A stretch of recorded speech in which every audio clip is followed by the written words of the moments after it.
I want to share a few scattered thoughts today, but before I go on, I thought I was supposed to be deplatformed.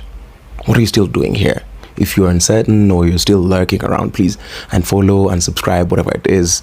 I would rather have 100 people who are well-reasoned or who are willing to see beyond sensationalism than have 1,000 people following me. So I'm really happy. This is your time. I'll keep quiet for 5 seconds. Awesome. Now that you've unfollowed, we're remaining with people who are willing to listen. For this movement, I've been a part of the front lines for the past 4 or 5 months. Some of the lessons that I've learned. The world does not give a hoot about who you are, especially Kenya. Let me just localize this. Part of the things that I've experienced in this movement is I thought it was a rather unfortunate position where the movement never owned me. It never claimed me. They only claimed me when it was inconvenient for someone else. So, for example, I think it was yesterday that I realized that I had been nominated for some award called, I think, Pulse Awards. And the people who shared that thing did not share it because they believed in me. They shared it to punish, they shared my voting link to punish a person who had worked with Safaricom during the height of maandamano. You see what I mean? That nyiwa say hamunipendi kwa sababu you think I'm worth something. Mnanipenda kwa sababu it's inconvenient for someone else. And those are exactly the kind of people I don't want in my life. It's the same people I was telling, please go away. I don't care about your opinion. But two, this movement has always claimed to be leaderless. But you would write all sorts of nonsense under my posts and call me a traitor and a sellout, while I thought I was not your leader. I thought I was nothing. You guys have always made fun of my mental health. You've always made fun of me when I get into any sort of trouble. To make matters worse, now that you're pretending to be so politically educated and so politically savvy, when we had the height of protests, August 8th, Nane, you made fun of me.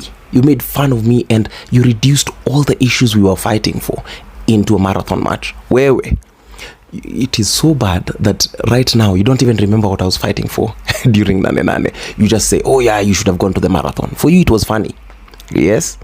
And then now you want to tell me about Kufa Dereva, Kufa Makanga, as though I had not even donated my body to the street. The government had an attempt on my life and you made memes out of it. So, I mean, that's part of why I say that the movement has never claimed me. So the movement cannot call me a sellout. And I don't really care whether the movement thinks I'm a sellout or not. That's on them. But on more serious things, I've always said that I want to take political power in 2027. And I cannot learn how to take political power from people who've never had political power. It cannot be from you, Abs Condita, from X, who has 37 followers and 1 repost of a government project. It cannot be you, Bana. It has to be from the people who actually had political power. And that's why I'm very unashamed about the moves that I'll be making. 2, I'm really happy that I've found a home. I found people who are actually willing to respect me, people who are willing to mentor me, people who are willing to walk with me in this political journey. It's the same thing I've been asking. It's the one thing I was missing, because I kept on asking myself, I think I have a talent, I have the gift of the gab, I'm a damn good mobilizer, whether or not you believe it, or you want to lie to yourself. I'm not, I am. I'm very good with crowds and I'm very good with people, but there's just this one thing. You see, everyone who's on the front line has either an organization. I could name. Think of your favorite activist. I can name the organization. But I came to the streets as a volunteer and I thought every other Kenyan did. But now being on the front line, I get all this attention. People expect all sorts of accountability from me, but they're not willing to claim me or own me. And even the time Kenyans sent me money, it was sent. Most people made a joke out of it. It was not that we appreciate the work that you're doing. Of course, there was that, and I responded to as many as I could. But it was because people were making fun of my shoe game. It was not because, you believed in the ethos. You're not claiming me. And that's really fine, because now I'm really happy that I've found that home, and I've found a mentor, a person who has like a in-depth knowledge. And yeah, it's going to be such an amazing next couple of days. Anyway, this is truly a ramble. 2, you see your favorite activists or your favorite people on the front lines. they're not telling you the whole truth, and that's totally fine. As long as they're good for the movement, me, I'm not here to discredit anyone. All these people have had meetings in embassies. All these people have had meetings with politicians. They're just not telling you yet. But utajionea na ni sawa. I'm not here to do expose politics, but if you don't see me working with someone, it's because I don't believe in the things that they stand for.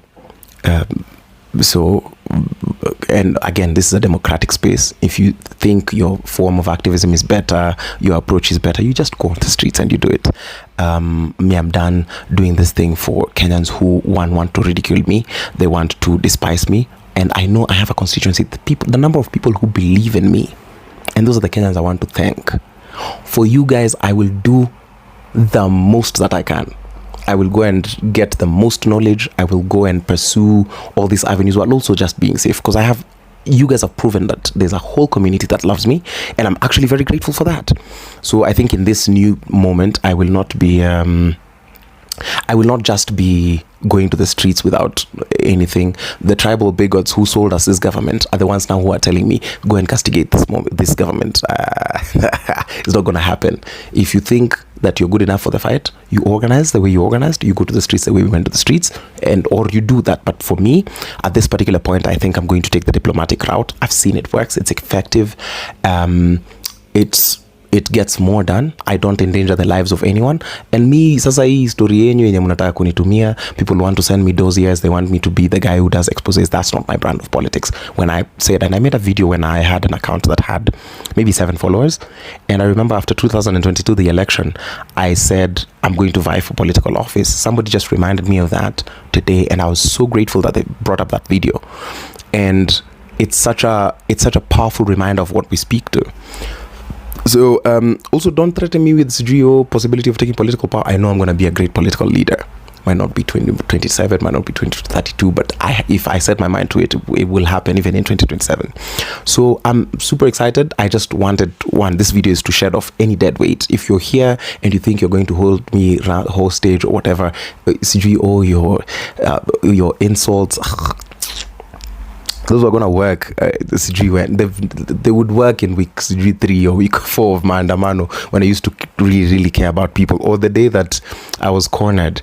I have no apologies to make for meeting any politicians. I'm going to meet many more of them. I'm going to try and understand what this political landscape looks like. I'll try and get the most accountability for our comrades. I'll speak truth to power whenever I get the opportunity. You know what else I'll do? I'll congratulate them when they do the right thing. Yes, and I intend to build bridges. I intend to defend this democracy. I intend to pursue good governance, accountability, and the war on corruption. And if you think my approach does not work for you, please, the ones that I hear believe that approach works. But if, again, you are not convinced and now I've said something, I want you to shukia apa. This journey that I'm starting now, I'm starting with the constituency that believes in me. And those are the people that we're going to transform Kenya with.